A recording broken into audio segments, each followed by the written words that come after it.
All right, man. Today is Thursday. It's November 20th. Welcome to the Dog Walk presented by Barstool Sports. Before we get going, I want to talk about our friends at Game Time. Listen, the NFL is in full swing. Tailgates, pack stands, that buzz before kickoff, but getting in, it's a nightmare. Queues, they got price jumps. They got, getting logged out mid-click. All you want to do is be there, beer in hand, losing your voice to the crowd. While the Game Time app gives you advantage back to the fans, it's a hack for unlocking amazing tickets, guys.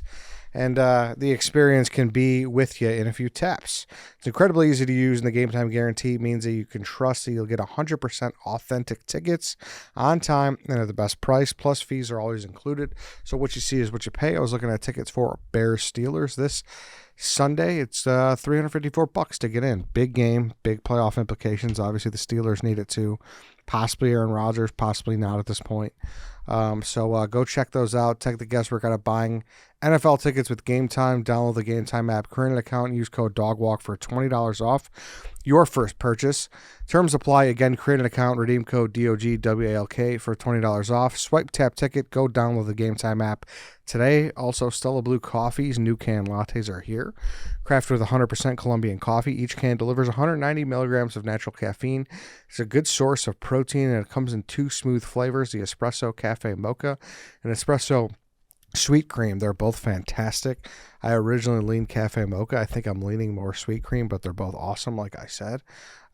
Go grab a Stella Blue canned latte. They're here. They also help save dogs. Every purchase supports animal rescue organizations. So try the new cans today. Taste the difference and make a difference. All new Stella Blue Coffee canned lattes now available at StellaBlueCoffee.com. Is it true that you're helping save dogs? Oh, yeah. Every can I drink of those. Yeah. So, I mean, we're ordering more. I know that, but I'm talking about you specifically. Are you excited about saving dogs? Absolutely. That's why I drink more of them. Okay. Yeah. Okay, just for the He's record. lying to your face right now, Steven. It's not true. That aside, welcome to the Brain Clash number 6. It's already number 6. Man, how time flies. Already number 6, fellas. How we feeling today going in? Stephen Cheah. I'm feeling good. Do we understand the rules, Dave, this time? You know what? I had some like a pushback. refresher? I had some pushback last time. I watched the first half of our last Brain Clash, and I didn't fully grasp the rules. And it takes a lot for me to admit that. I didn't want to admit it. I'm sure I'll get shit for it, and probably deservedly so. But yes, I am. Unless you would like to refresh my brain and Steven's brain. Essentially, it's Stephen Cheah versus White Sox Dave in a debate. Two of the weirdest brains, or two of the most unusual brains I think we have here. Like, Dave isn't a weird brain, but he is one of those brains where it's like, how does he think that? Like, you could see things completely different than a lot of people, I would say. Is that fair to say? Yeah. About some definitely. things, sure. And Cheah's thoughts are just crazy. They're just weird. So pairing them up, they're having a debate. 5 topics, best of 5 series here. Last time, Brain Clash 5 won all 5. Yep. So I had a little comeback, I believe. it was a very competitive round. I think I lost the last 2, or the first 2, won the next 2 when it went to the game 5. Right? Exactly, yeah. And who won that one? I believe Steven did. Yeah. Did he? Steven, I got a question for you. Were you like back prior to Barstool when you were working just standard rat race job? Yep. Were you known as the weird brain guy? I don't think so. I mean, you keep office talk to a certain level. No, I don't think so. I had a pretty fun life. I used to work with my wife, so married a coworker, I guess. Oh, I didn't know that. I didn't know that either. We never dated when we were working together, but after she left, we started. Gotcha. I did not know that's how you met. Interesting. So, all right. Without further ado, guys, are you guys ready to get into Brain Clash 6? I'll say I'm half ready. I'm a little nervous. Okay. You're not nervous? How many years have you been doing this job? It's not the job. It's this exact moment. These are high stakes, Steven. No, don't get nervous. You're just ice cold. He doesn't have an inner dialogue. That's I remember, what was that, like 6 weeks ago? Whatever it was, yeah. Yeah, that is crazy. My inner dialogue is never not just firing off. So you hear a voice in your head. Yes, it's my voice. It's your voice. Yes. That's gotta be distracting as hell. Yeah, it is. it's a great burden to live with. What is your inner dialogue telling you right now? Well, I'm speaking out loud, so that's also my inner dialogue. But if it weren't right now, I would be like, oh shit, I'm kind of nervous. What's Ed gonna ask me? Like, that's what was going on prior to verbalizing everything. Does that make sense? He doesn't have an inner dialogue. So I know, it's crazy. Isn't that what Being John Malkovich the movie was? Never saw. Where he's just like hearing these like directions being pointed to him and he can see through the eye holes. I've never seen it, but I'm interested like in seeing that movie. it. He's a great actor. Yeah. He's also from Southern Illinois, Christopher, Illinois. Did you know that? Wow. No. There was a movie, what was the movie with, shout out all my Asian people, Everything Everywhere all at once, yeah.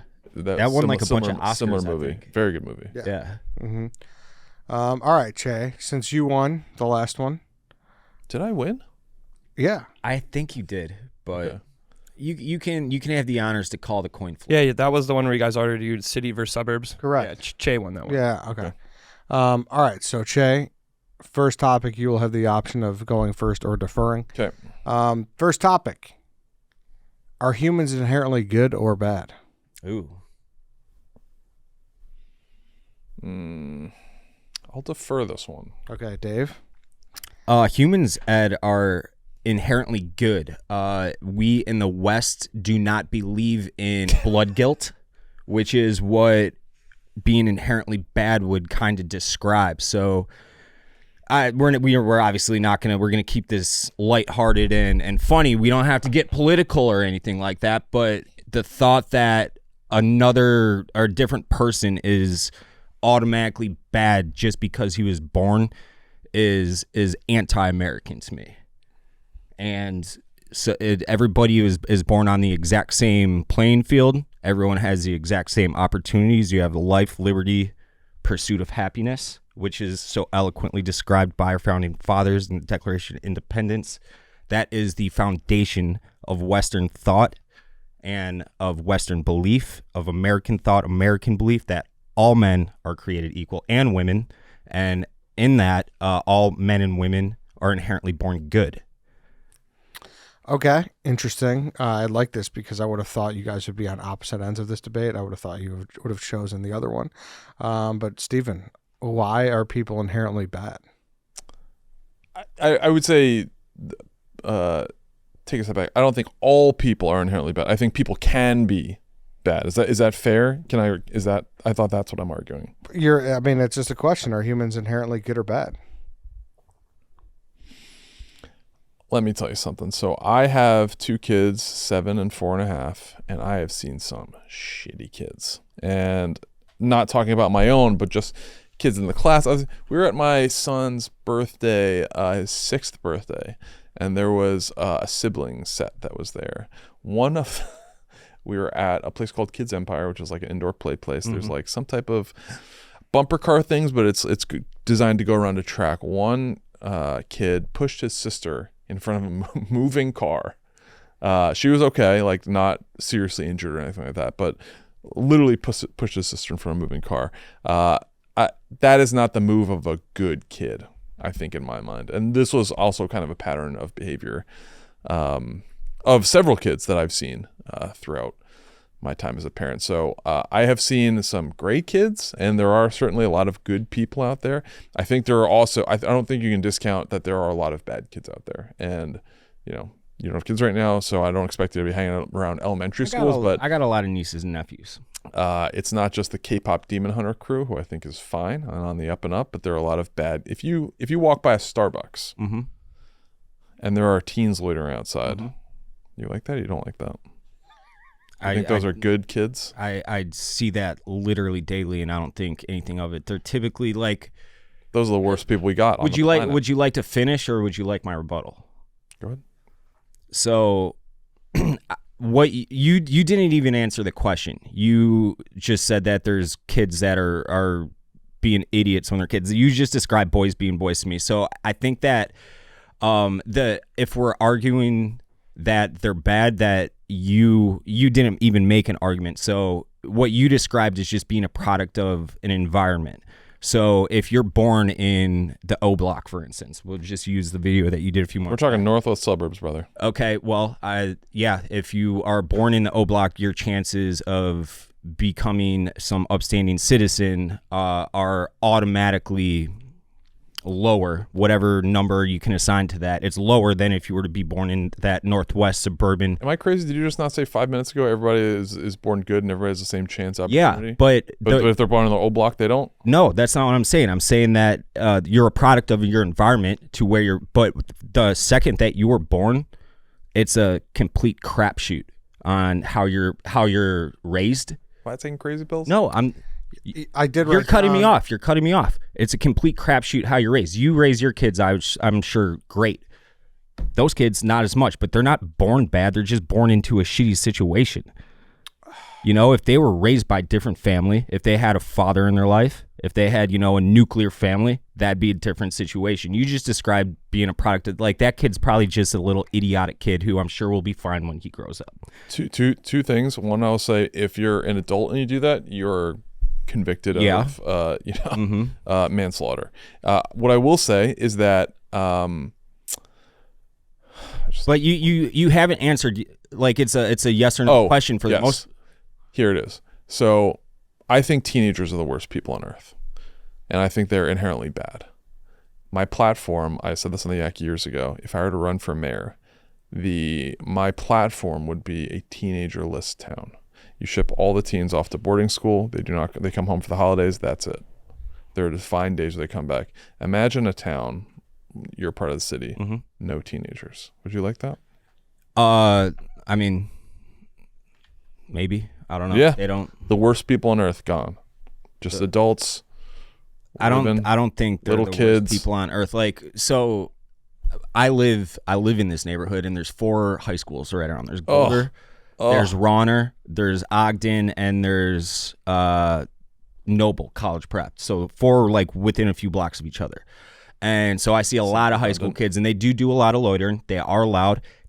I don't think to my knowledge, I never ever see them committing actual crime. There's some littering and like maybe some vandalism, shit like that. But that's shit that I did when I was growing up. We hung out at the local McDonald's for whatever reason. That was just like the meetup point in Wheaton, Illinois. And so that's just any day normal Americana high school kids. Steven, closing argument.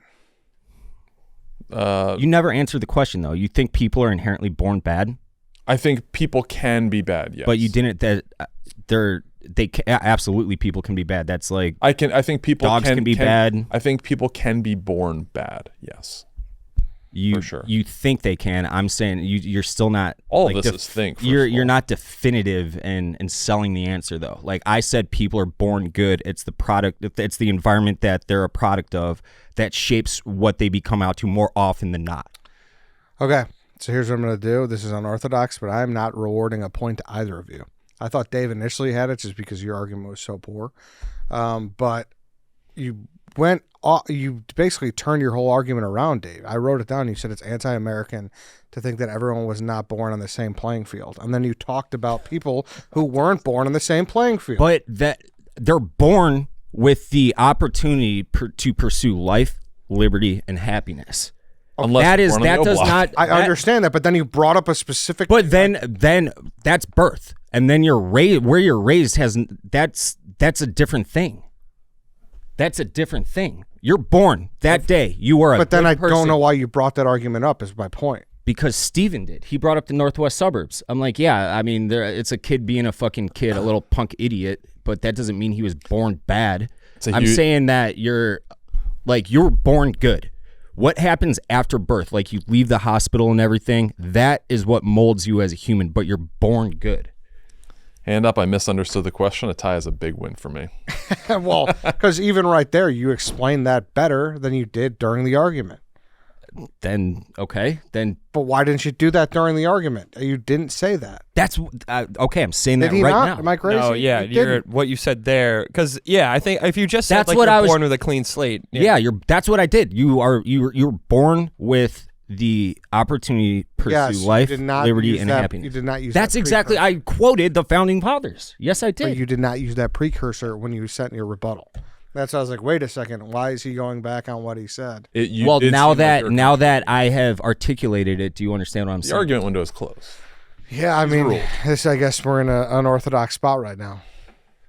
He didn't even answer the question. Yeah, his was horrible. I agree. It was bad. It was bad. I agree. And you had it. You literally had it there. Until you spun it. I didn't spin it. I guess for the sake of assigning a point, I will give you the point. Oh, I don't want you to give me anything. I want to earn it, but you did win it. But you fell into the White Sox Dave trap of you just talked too much. I disagree with this. I don't think you understood what I said until I whittled it down to like a couple sentences at the very end right there. That's what I was trying to get at. But it's difficult to articulate in the spot when you're not allowed to prepare for this. I get it. You just did not articulate that part. Until the end. And that's a very, very important part when you let off your argument with being everyone's born on the same playing field, and then you didn't explain the whole I understand. And then you get to the environment. You went straight to the environment. I was like, wait, what are we doing? Okay, well, I thought that was implied with what I was saying. It was not. Okay, I apologize for that, but the implication was that you're born good. What happens after isn't always completely up to you. Okay. Let's Lance, what do you think about that? I think draw. I honestly do think draw. I think draw. Yeah. Okay. Draw. All right. First ever draw. A little rusty here in this room. All right. Steven, to you again. You could take it or defer. Having kids versus not having kids. I will take. I will receive having kids. Okay. You may start. 28 was a great year for me. I got engaged. I traveled the country, cross-country road trip with 3 of my best friends. Went to the Super Bowl that year. It was awesome. I had a good job. Things were going great. But nothing is better than, peak of your life is when you see your kids having fun. A lot of people make the argument that Halloween is funner as an adult than a kid, if you can possibly fathom that. Because as a kid, you're getting candy, which is basically satisfaction currency, free from every person you could imagine that lives around you. You get to dress up in whatever your imagination desires. As a parent, that's more fun because you get the satisfaction of seeing your kid have the time of their life. I think having a kid is so rewarding. I truly wouldn't be the most complete version of myself without my kids. They make every day really fun, even when they're difficult. And I go to bed every night, and after I'm excited to put them down, I reminisce with my wife, like, man, sometimes they're shitheads, but man, they're great. Like, they're so awesome. Kurt knocked it out of the park. Okay. What? Kurt knocked it out of the park some days. Kurt Cheah. How old are your kids now, Steven? I got a question. 7 and 4 now. Am I allowed to take notes? The rebuttal? Yeah, why not? Brief notes? Yeah, sure. Okay. Moving forward, not that I did right. All right, so Dave, you're on team not having kids. Yeah. Are you done? Yep. Steven, you said they're 8 and 4 now? 7 and 4 now. 7 and 4 now. Okay, so in the next decade or so, they're going to be teens, and you just talked about how teens are the most evil people on earth. Mm-hmm. So does that automatically mean you're going to disavow your kids when they're teenagers because they're teenagers, be awful people? Sweet isn't as sweet without the sour. Vanilla Sky. That's not what I asked. It was a yes or no question. Are you going to disavow them because they are, by your words, awful people? No. Am I going to disavow my own kids? So no, that takes away from what you said in point 1 or argument 1, but that's okay. Next question. What did you pay in bills for childbirth? Childbirth? Yeah. Most of that is covered by general insurance. Yeah. Okay. So, I imagine there was some cost involved, right? Yes. I believe... Ballpark. You have... I have no idea. You could tell me $1,000. You could tell me $20,000. I believe both. No, maybe... I'm pretty sure it's under 5. Insurance covers most of it. Yeah, right. No, okay. Now, what if you don't have the privilege of having or being able to afford private insurance? What then? that kid is automatically, he's a liability on the spreadsheet, right? I do not know how that works, to be honest. Yeah, I would imagine that you owe a shit ton of money. Now, what did you pay? I don't know what your wife's financial or your guys' like home situation is, but what did you guys pay for childcare? And that was in New York City too, so I gotta imagine it was insane. Right now, bills are $2,000 a month. $2,000. That's literally almost my mortgage. That's crazy to me. So while kids, what you described with children is great and all, and that is true, I'm sure. I don't have kids, but I prefer the dink lifestyle. I have a girlfriend. We're not married. You know what dink is? Yep, double income, no kids. Yeah, double income, no kids. We travel the world now. We're going to Panama for whatever reason in between Christmas sounds and great. New Year. Yeah, sounds great. We do whatever the fuck we want. We go eat whatever we want. Expensive dinners. We go everywhere. We don't have the burden of finding, paying all that money for childcare. We don't have the burden of finding a babysitter if need be. We're not dealing with generally you have a babysitter and it's one, but go ahead. Sure. We're not figuring out how to get the kids to school. Like, oh, I got to pick them up. I can't work tonight. That like, now, as it sits right now in the United States of America, there is no incentive to have a kid. Not no incentive to have a kid. You're not nearly as incentivized to start a family right now as you were decades ago. And that's because of financial reasons, mostly because of how expensive it is to start a family. If you have a family, what, are you going to ever buy a house? A lot of times becomes a pipe dream because you just cannot afford to own a house. So you're just a perpetual renter for the rest of your life. Now, yeah, it's great watching little Timmy play t-ball when he's 5 or 7 years old. But like you said, he eventually becomes a teenager and he's going to start drinking and smoking and getting in trouble with the law. Hand up, I did all that and I got caught by my parents and they fucking wanted to kill me many times. Not that it fractured our relationship down the road, but Steven, as rebuttal. As it goes on, like I always thought that I had to have kids because that's what society told me to do. The longer I go, I'm like, I don't need kids. How old are you, Dave? 30. I just turned 37 like 2 weeks ago. Right. Happy belated. Thank you. Now you're a White Sox fan, which in this city is it's a little more rare, right? Is your girlfriend a Cubs fan or a White Sox fan? Take it or leave it. She doesn't give a shit. Yeah. So hopefully you guys are together forever and that's the track you're on. But when the White Sox eventually win that World Series. And she knows that she's number 2 in that sense. Yeah. All right.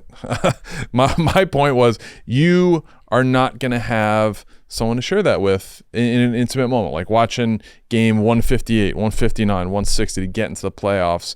Buddy, I have Beef Loaf, My Sock Summer, and Chorizy E to celebrate that with. I don't need my kids there. Oh, I don't know those. Yeah, you do. I think you probably met them. They sound awful. They're great. They are. I could hear that being like, hearing those names being like, what? They sound like they're part of a Mexican breakfast. That's kind of what they are. So I'm sure they're great people, but those are not the people that I want to share that intimate moment with. I can tell you, celebrate a Bucs Super Bowl with Bucs fans.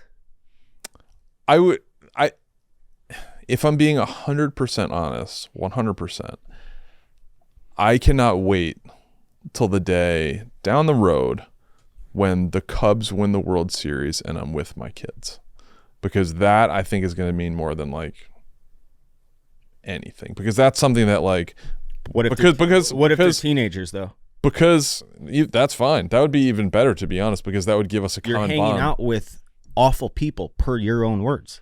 That would give us a common thing to do together in times where they're not at their peak. I think that alone, that thought gives me chills, because that would be the coolest thing, because that's something like, as you guys know, we got into together, and that's like a 162 game slog. That's several months downtime. They'll be off from school. At some point I'll be retired. That moment and just being able to share that would mean the world to me. And is that Kurt's number 1 team? Yes. Yeah. Over the Bucs? His name's not Kurt. Yes. Yeah. Well, I'm here every Sunday. So it's harder for him. Like my wife's not sitting down to watch a full Bucks game with him. I'll watch it if it's like prime time. We're not streaming for whatever reason, but yeah, like it's the Cubs. Okay, the verdict is in. Hold on. I got one more thing to say. So you just described watching World Series or championship of whatever sport with your kids just doesn't need to be whittled down to you specifically. It's just father and son watching. Yes. I did that with my father. Now, my father obviously raised me. I think he's a White Sox fan. He grew up down the street from the stadium. Yeah. I watched the 2005 World Series with him. I just turned 16, like days earlier. Okay. Got my license days earlier. The only reason that I was out with him is because I was his DD, and he wanted to celebrate with his brothers and get completely shit-faced. But I had just turned 16, so he's like, you can come out, you can DD. And I respect the fuck out of that. He wanted that with his brothers and his father that were suffering White Sox fans for decades and decades. Not a 16-year-old kid who hasn't suffered as long as he has as a fan. Different situation, but understand he wants to celebrate with his brother and dad, his family, which is and other White Sox making fans, my point stronger. Cheah, we watched at Jimbo's. Here's the verdict. Cheah, unfortunately, you boned yourself in the first argument, saying literally you wanted a teenagerless town. Teenagers are kids, so unfortunately, I'm gonna have to give the argument. That was a strong point you brought up initially. Yep. Yeah. So 1-0 White Sox, Dave. We're gonna get a little lighter on the next topic. Before we do, though, I want to talk about Roback. It's football season and it's Roback ready. They are dropping their licensed game day collection for 58 schools, custom design polos, hoodies, and Q-zips. If you love college football, go to Roback because this is the best collegiate collection out there. Use code DOG on roback.com for 20% off for all new customers through the end of this week. That's spelled RHOBACK. That's 20% off all polos, shorts, hoodies, and more with Dog. Cheah, you're a big Roback guy, aren't you? Love Roback. I love Roback. What's your favorite item that they have? I mean, their joggers are elite. Yes. But to be honest, my favorite thing to travel in is the sweatshirt, no undershirt. Sometimes undershirt. The hoodie? The hoodie, because I'm a guy who gets cold easily, despite my larger frame. On the airplane, that is the perfect thing to wear. I couldn't concur more. This is like the least we're gonna argue at all today, because that is my exact travel. It's Roback joggers, Roback hoodie, and I am set for that flight. Yeah. Shout out Roback. All right, next debate. So Dave, this is your call. You could defer too. Yep. Best thing on the table at Thanksgiving. I'll defer. You want to go first? You want to go second? I'll go first. Okay. Stuffing. So the turkey is going to be the headliner. Turkey, Thanksgiving, pilgrims, etc. Nobody likes turkey. Like, it's something that you can have once a year and it's fine. But the star of the show is stuffing. And I could go the green bean casserole roll. That's not like on every table. I feel like stuffing is a staple. It's on every table. That and cranberry sauce, which is fine. But stuffing, whether you make it stovetop, whether you make it homemade with the crackers and all that stuff, I think stuffing is great. It travels well, which is huge. So if you have a guest coming in and making it at their house and bringing it travels in like whatever carrier they bring. It can be reheated and is good after Thanksgiving. It's something that is rare in the fact that it is known for being consumed and enjoyed at Thanksgiving. But for me, stuffing could be like a 365 type food where it's like available in spring and summer and it still hits. I think all the other foods and entrees and sides hit on Thanksgiving. I think stuffing is larger than Thanksgiving. Okay. Dave? Okay. Steven, a couple of quick questions. How have you done historically throughout your life? How have you done Thanksgiving? Who does the cooking? Like, who did it growing up and who does it now for you? Parents and aunts and uncles. Parents and aunts. So how do they do the turkey? Do they just bring it, throw it in the oven? Oven usually. Deep fried I've heard of. I've had. It's better, but it's still not as good as stuffing in my opinion. So you've never had good turkey before? I've had deep fried turkey, if that's what you're talking about. I'm sorry? I've had deep fried turkey, if that's what you're talking about. That's or turducken. turducken's trash. A good turkey, so any good poultry, you want to brine for probably 24 hours at least. Probably 48, but at least 24 hours. Okay. Most people don't know how to cook a turkey. And I didn't my entire life until like the last couple of years because my girlfriend cooks like that's all she does. She loves it and has taught me a lot going along the way. You have to brine it for 2 days beforehand. Mm-hmm. Yep. And when you do, you get it all dried off, you season it, you pack butter in between the skin and the meat. You got to reach your hand in there and really get it in there. Most people just take it, season it, throw it in the oven for a couple hours, and it just comes out dry as hell. Mm-hmm. If you cook a turkey correctly, the taste is way different than you're accustomed to. It is way, way juicier than you're accustomed to, and it steals the show. Now, stuffing's great. And I'm of the opinion that you should, like, not should, but if you cheap out for Thanksgiving, like with canned cranberry sauce and boxed stuffing, mm-hmm. that's fine because it tastes great, you know? Sure, it's awesome, but you have to do the turkey correctly for the turkey to turn out well. Otherwise, it's going to be trash. But when a turkey is done well and it's seasoned properly and it's cooked to perfection with you got a meat thermometer in there and everything, it is absolutely fantastic. Or grill. Anything you can grill. Yeah, grill, yeah. Interesting. Okay. It steals the show. It's the best part of the meal, and you will be like, wow, I've been doing turkey wrong this entire time, and nobody does turkey right. You can get really good turkey. I would like to prove that to you sometime in the next week or two. Okay. We'll do a turkey. Okay. I would love to try it. We'll do a Friendsgiving episode or something. I think that turkey has a polarizing reputation for being maybe the most overrated holiday food, and correct me if I'm wrong, but I'm sure there is very good turkey, and I'm sure you and your girlfriend or whoever's cooking makes very good turkey. The fact of the matter is turkey has a poor reputation nationwide. So I think turkey is okay. Because it's done and not properly. Yeah. I mean, you could say that about any food, really. If you make Brussels sprouts incredibly, they steal the show too. Okay.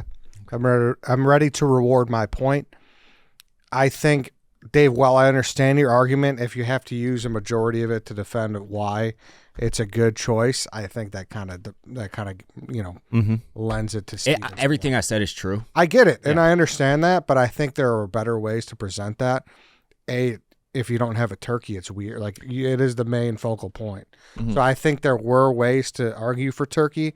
I just think talking about why everyone cooks it wrong, which I agree with you, was not the way to go about it. And I thought Steven bring up the leftovers. And he had a couple good points there. Yes, and I think actually if you could go back, you would have taken first pick and you would not have deferred. I can't believe you punted stuffing. I punted with the hopes that you weren't going to take stuffing because that is the obvious answer for that. All right.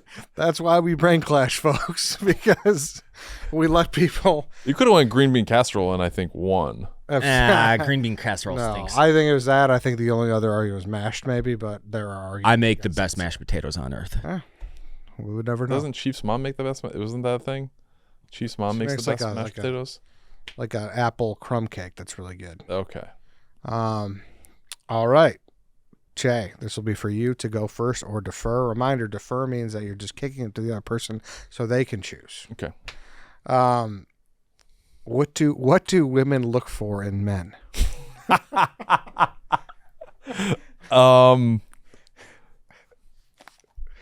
I kind of want to give our guy the full playing field. I'm going to defer and just pick off the top pick. This one's easy. They're looking for humor. They're looking for stability. They're looking for, and this is not to say that women are inherently, money grubbing whores, but they do look for money, which is fair because I think men do too. Are we picking one thing or are we picking multiple things? What's the ruling? What do men look for in women? I'm saying, isn't that the question? I'm saying all the things women look for in men. Okay.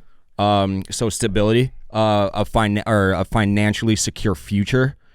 Obviously, how about height. Give me the number one thing. The number one thing, because you could name everything. Right. Yes. Security. A woman wants to be secure when she's with a man. She wants to feel safe. Like if you're walking down the street with you and her, and that's it. She wants to be able to feel like you can defend her. She wants to be financially secure. It's security. Obviously, that's a big blanket of what security can mean. But financial security, physical security. a living situation, so a roof over your head, food security, just security. They're looking for security. Okay. Stephen Cheah.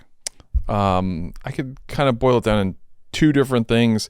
I think I think you were actually right with your first one. I think it's humor. I think women want guys that can be relatable and can make them laugh. And I think the other one that's like kind of in that vein is companionship. I think they just want a partner that's equal. But I think if you're talking about most important trait, which I think is what you're going with the question, I think it's humor. You see a lot of very funny comedians who are not necessarily lookers come away with smoking hot partners. Now, I think. Let me ask you a question on that. Are they with smoking hot partners because they're funny or because they're funny with money? Because they're funny. Because I don't know if a lot of these guys are raking it in like that. Like I'm talking about, like if you look around, like dynamics of every place you go, you don't necessarily see the biggest burliest guy, like a defensive end in football, like having the most successful relationship. You see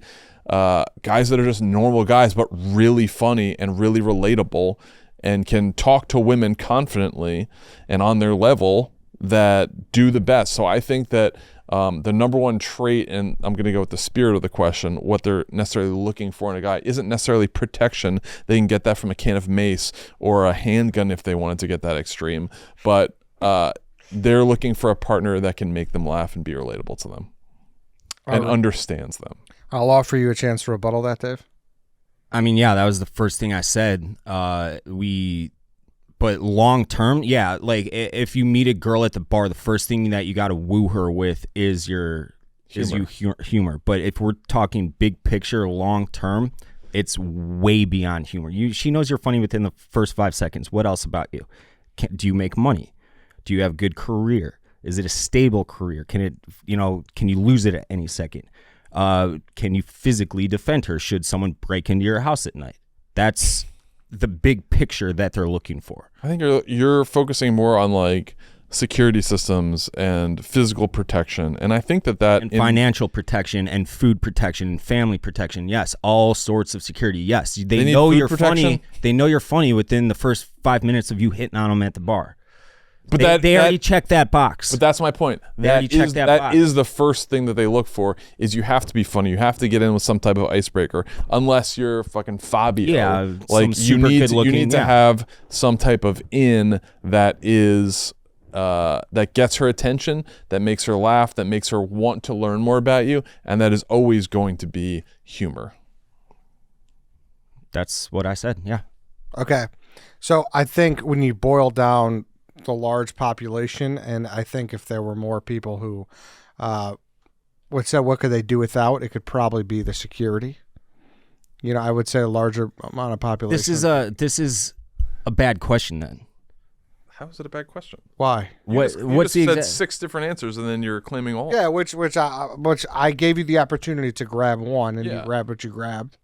So are we talking like, all right, are we talking about what do women look for in men? If you boiled it down to majority, I think more would say they look for humor. Granted, in the long scheme of things, security is very important. So I don't disagree with it. What are they looking for in a one-night stand? A funny guy, or is it long-term a funny guy that that provides security? But regardless, when you're looking, and that's the point Steven brought up, first dates, when you're looking initially.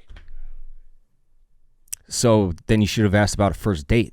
You said you understood the rules to this. I do understand the rules to this. He said, "What does a girl look for in a guy?" And I said, "You said a bunch of things." Then he asked for one thing. What do women? Yeah, okay. And then you chose protection. Yeah. Which you're just leaning on physical protection. It's beyond physical protection. Totally. I think you didn't have a bad argument. I'm saying. I would have had a different argument if it was like, what is the first thing a woman's looking for in a man? Okay, so what would it be? It would obviously be humor. But long term, they're looking for stability and security. So you think the question is unfair? I think that my grading is unfair. I think that the question should have been more specific. What is the initial? You could have asked. You can ask me too. Yeah. For the record, this is like a spelling bee. Okay. Country of origin. Sure. Say it in a sentence. There, you can ask. Do you understand where I'm coming from, though? Totally. Yeah. I get your point. From the person who punted, I was pretty sure you were not going to take humor. This was the first thing you said. Yeah. But then when he said pick one thing, you said protection, security, like physical protection walking down the street, financial protection, food protection. Yeah, they want food on their table. That's and it's slightly because him saying that's the initial thing, which is true. And I think if you boil down everything, I think there would be less people in the bucket of being like, oh, I could deal with a less sense of security. I think that can't deal with a robot. I think we have a lot of empirical evidence that shows that women chase money before humor. And you brought that up with the comedians thing, and I agree with your point. Is it more that they're comedians, or is it because they're more that they're comedians with money? So I get your point. But I still think humor wins. And I thought he bad question next. Yeah, I told you if you need. No, okay. Okay, the last question here, unless White Sox Dave wins, and we need an overtime question since number one was not rewarded, is the death penalty for or against Stephen Cheah?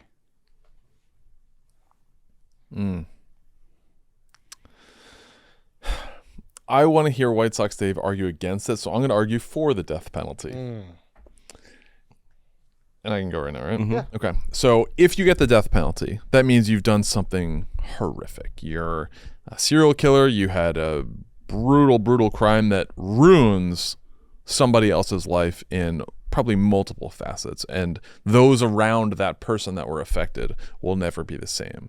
You, in essence, not only you made a decision to affect several people's lives to the point where your singular life is looked at as not worth living due to the type of carnage you've caused. We could certainly argue about the morality, which I'm sure you will, but the fact is, if you commit these crimes and everyone only has one life to live, if you make such poor decisions that you are ending multiple people's lives and ruining multiple people's lives, you don't deserve to live. Another point is overcrowding. Are we just going to keep people on multiple life sentences with no chance of parole that will never get out? I'm not sure that they would necessarily want to live a life of no hope at the end of it, just behind bars for the rest of their life. So death penalty, I think, is a good thing. Dave, your rebuttal. Okay, I'll first state hold on, I want to look up a couple statistics right here, but I don't think that it is the government's, we should empower the government to have the ability to play God. Whether or not you're Christian or Buddhist or Jew or whatever religion, you have a God, and that God is your creator tells you who is living and who is dying. It's up to him and him only. It's not up to a government. We should not empower. So there should be absolutely less government when it comes to the death penalty. I think you should completely abolish the death penalty. Now, as forensic science, I don't have the stats in front of me right now. I could look them up if you guys want. It would take a minute. But what percent of people that have been put to death in the United States over the last 100 years were wrongfully convicted of what they were put to death for?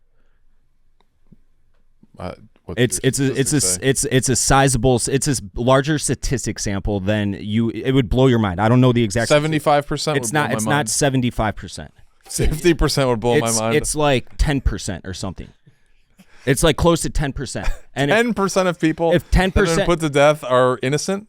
They've been found innocent like decades after the fact, yes. So if the government is in, if the 10%. If the government is empowered, I'll concede this argument if the answer is 10% or higher. Dave, I can't. Online is saying 4.1%. Okay, it's okay. 4.1%. At least 90 people have died and have been innocent. So that's the government playing God. To me, that is completely wrong. That is immoral. That I understand the grievances. Like if you're a mass murderer, like we'll use the Boston Marathon bombing kid for an example.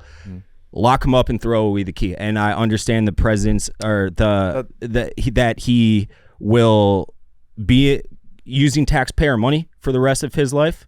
I understand that he played God himself and took the lives of many people, including blowing fucking people's legs and shit off. Abhorrent human who should never see the light of day again. But it's not up to the government of Massachusetts or the federal government of the United States of America to say you are dying. That is against Western value. That is against American value. That's against Christian value, which, whether you're Christian or not, is a lot of the rule of law that our country is founded on with the founding fathers, 250 years ago. But it's not 4%'s a lot, right?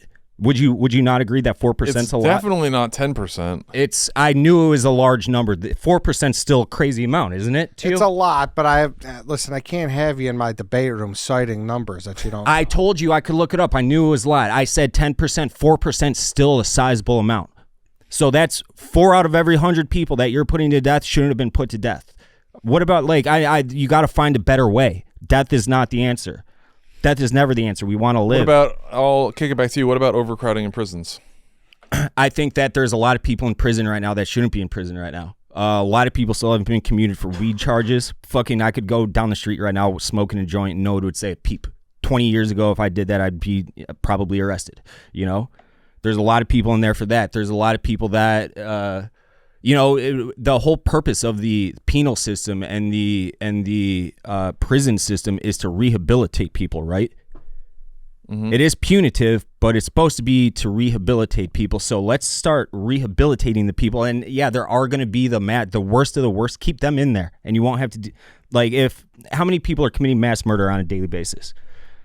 Not that many. Not that many. So if all these people that are in prison right now for all these bullshit charges like weed, look at how many people when Kamala Harris was in I think California. There's a difference between jail and prison.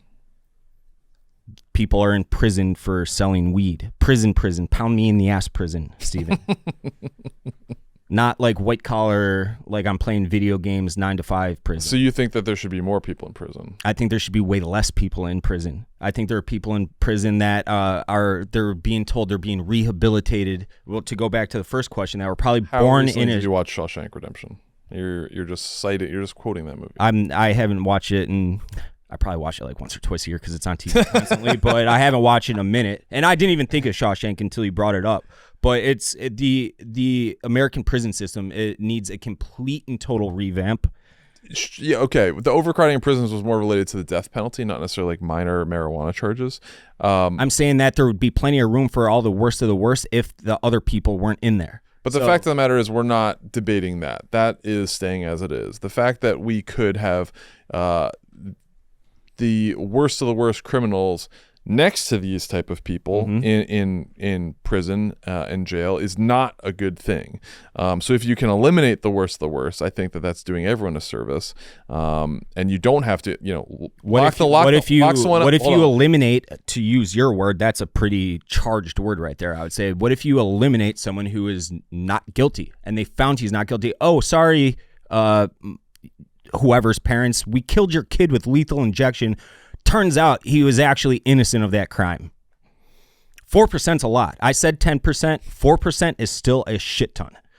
4% is a. It's way too big. It's way too big. I mean, any number is too big, right? Any number is too big. Any number is too big. I don't put a lot of credence. If there's a chance that you're killing someone innocent, then don't kill anybody at all. I promise you that Chokhar Tsarnaev, the Boston Marathon bomber, who's sitting in prison right now, I promise you he's not getting out. He's not caught. He's not breaking out of Shawshank. Yeah, but the lock someone up and throw away the key is not really a realistic thing because on a daily basis there are tenants for this person. And I'll say this. I would bet, and I could be incorrect here, but I would bet these mass murderers would rather be put to death than spend the rest of their life in prison. So, what's the worst punishment? I mean, what's the worst punishment? I think I don't know. What's the worst punishment? I think that you're doing everyone a favor. He won't answer it because he knows that's the checkmate. That's not the checkmate because that's not even a stat. You're just saying I think that most people would do this. You agreed with me though. There's no concrete evidence that it is or is not. Lance? I don't know how I can look that up. Try it. Do what you can. But we both assume that's the case, correct? Do you think you pay too much in taxes? Probably because I don't know where my tax money goes. All right. Okay. I'm going to call this right now, and I'm going to say we're going to go to Game 5. Okay. I think Dave won that one. I think he got a little too cocky, Steven. You wanted to see how he would react. Dave actually came with some heat. Granted, he had to pull himself out of that paper bag when he was citing statistics that were off. I knew it was a large amount. I should have. It was a nice yes. You shouldn't have cited a number without knowing. I specifically said I'm not positive. But it was a nice double it. It was a nice save from Lance. So we're at 2-2. Well, I thought the first one was a draw. No, it was a draw. Yeah. So then it's 2-1-1. He's technically correct. No. Yeah, he's technically correct. He won 2 and you won 2. Oh yeah, no. Oh, the kids? Yeah. Yeah, it's 2-2. It's 2-2-1. 2-2-1. Okay. Exactly. So we're going to a rubber match. Unless you guys are fine with the tie. No, ties are for fucking. Okay, you don't want a Mike Tomlin tie? No. For Father's Day. Ties, can I say it? Ties are kind of gay. Okay. All right. Aren't they? All right. No. Fifth question. Are ties gay? This is sixth question. Next question. What's the yes, I won, so I'll go first. No. What did they say? Ties are like kissing your sister. Right? Isn't that all right, quote? Listen, here we go. All right, Dave, this is your up to you. sister is a boy-girl thing. Dave, you're presented with unlimited money. Laser tag wing. Would you either dine in every day or would you rather dine out? Would you cook at home or dine out? You could. Am I cooking? Yes. So it's me cooking. Yes, and you're presented with unlimited money. And this is every single meal. So this... Are you deferring or are you... I'm asking you a question. Can I hire a chef with this unlimited money? Nope. Okay, so it's me cooking. Yes. What about the GF? Doesn't matter. It's you. It's me cooking. Okay, on that note, I am going to keep this one. I'm going to say I'm going to dine out. I'm going to all the best restaurants literally across the world. My favorite restaurant is this place in Strasbourg, France called Les Bouchons. It had the best chicken cordon bleu I've ever seen, and I know chicken cordon bleu is like, you think of it and you're like, okay, it's like good, but how good trust me, it's that good. Best steak tartare I've ever had in my life. It was the best restaurant I've ever been.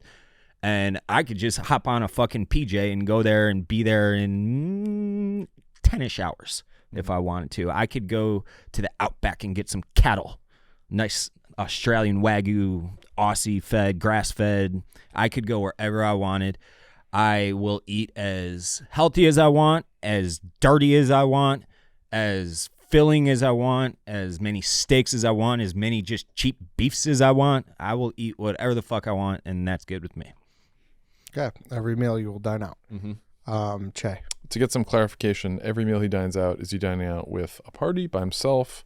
Is it...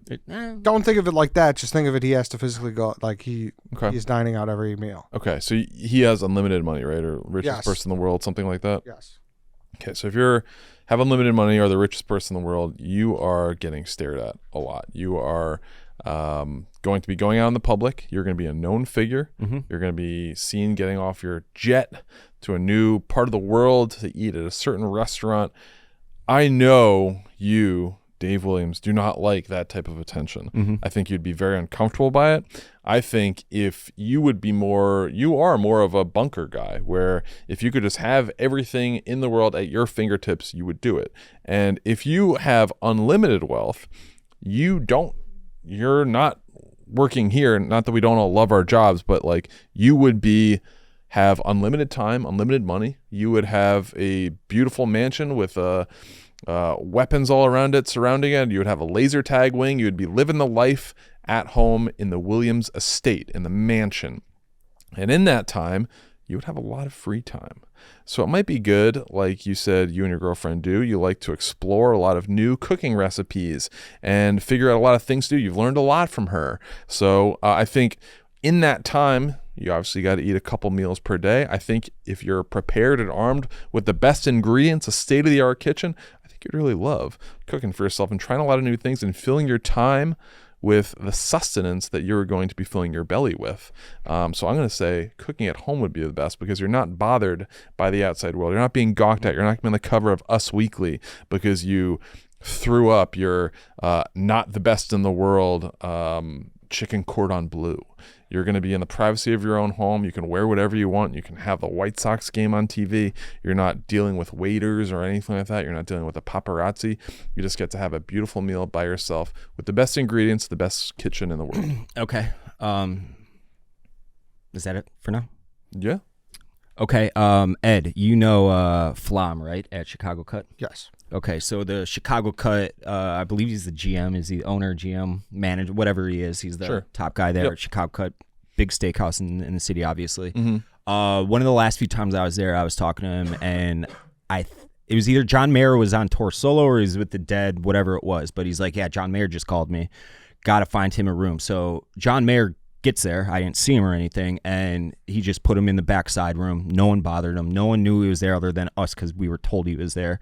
I've been to another restaurant where I could name drop someone famous. I went to Joe Stone Crab in Washington, D.C. in probably like 2015. I had a high school buddy that was working there, and I was out in D.C. visiting friends, and he was showing us around the restaurant, and it was all these side rooms. He's like, President Obama has eaten there. All the senators have eaten here. All these, Congress people have eaten in this room, and they're completely hidden from the public dining room. What else did you say? The camaraderie of cooking with my significant other. Mm-hmm. While that is true, we do enjoy cooking together. We're probably going to cook something Frenchy tonight because it's nice and you said earlier you love cooking, you love learning new recipes, and while that is fun, we have way more fun going out and getting hammered and going to a restaurant and having someone just do everything for us. It's way better. We have way more fun, and it's expensive to eat like that. And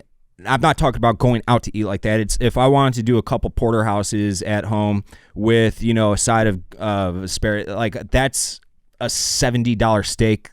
And if you're getting two of them, that's $150. You're almost spending as much money, not that it matters to me because I'm rich, as you are at home going to a restaurant. So at that point, why deal with all the dishes, all the cleanup?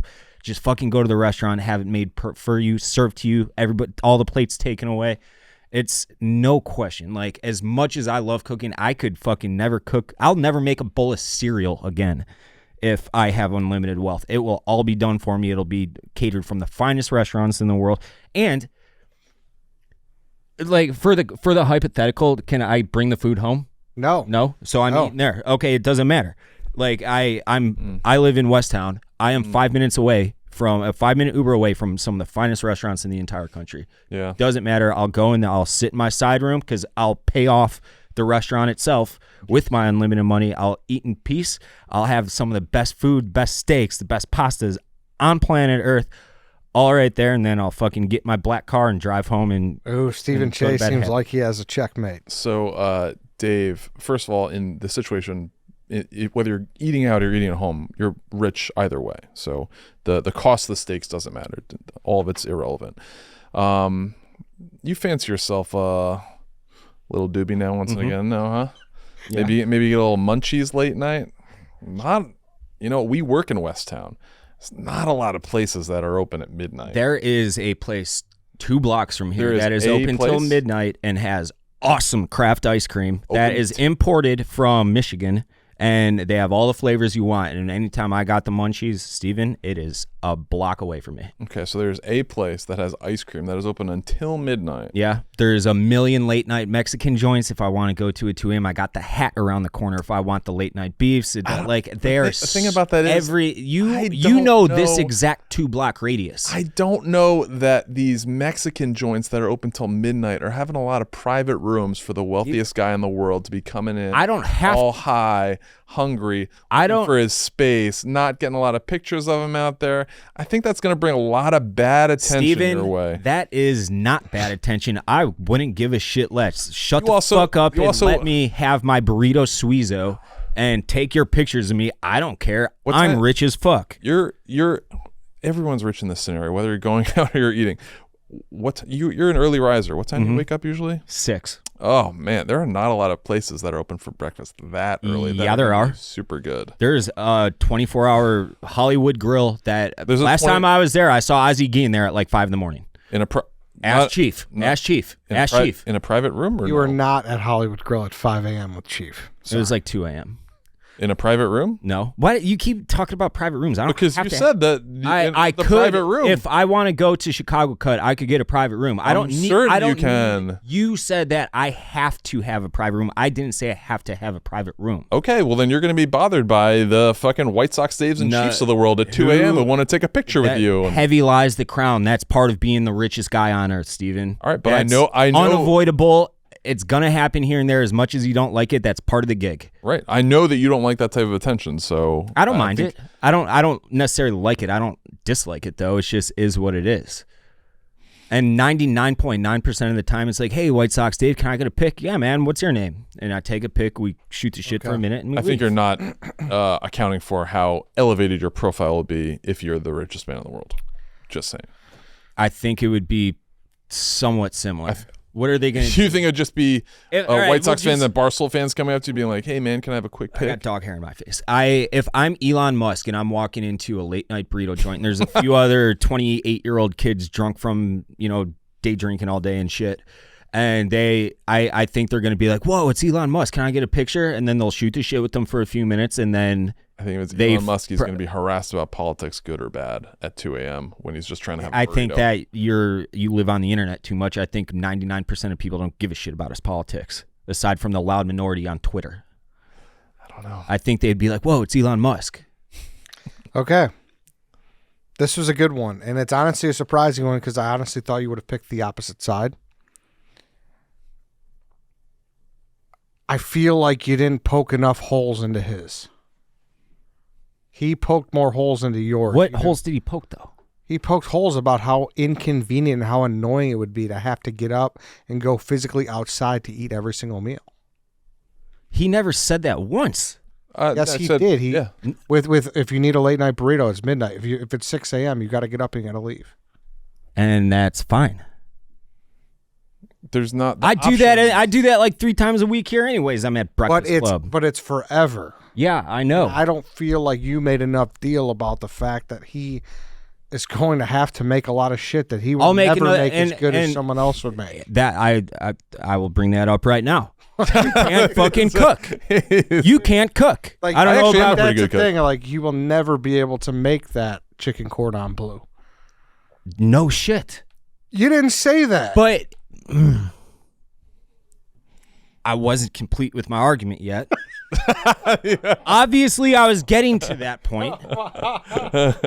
Steven can't cook. I actually am a pretty good cook, believe it or not. Do you ever see burgers? Yeah, I got the grill at my disposal now, but yeah, I cook some pretty good stuff. Now, what holes did he poke in mine? I made quesadillas last night. I literally just said chicken quesadillas. It was actually ground turkey. Ground turkey. Okay. I think I gotta go with Steven.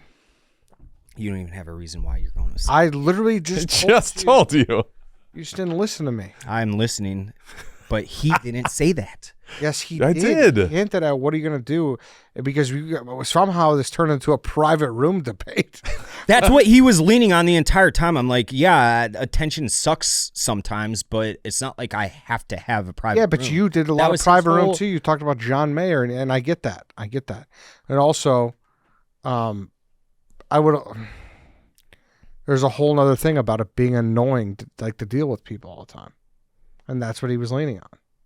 Yeah, you got to deal with the wait staff. And I don't think you leaned people looking at you and gawking at you and just watching you eat. That'd be. I don't think you leaned enough on his inability and like the just fucking unwrapping and throwing shit like just the I said dishes and cleanup. Yeah, but you just didn't lean into that hard. And I feel like you were on the defense, and you should have converted that with more offense. And I think you would have won that. I think you know what I think you did. You chased the ball. I kept getting away from the ball. I'm like, you keep talking about this private room. I don't need a private room. All right. It's 2 in a row for him. This game stinks. This game fucking stinks. Right. There's always Brain Class 7. All right? And it's Christmas season next month. We will have one. So if you have like holiday themed ones, I like that Thanksgiving question. I can't believe you punted on stuffing. Unbelievable move. That was a bad strategy in hindsight. All right. Anything else, guys?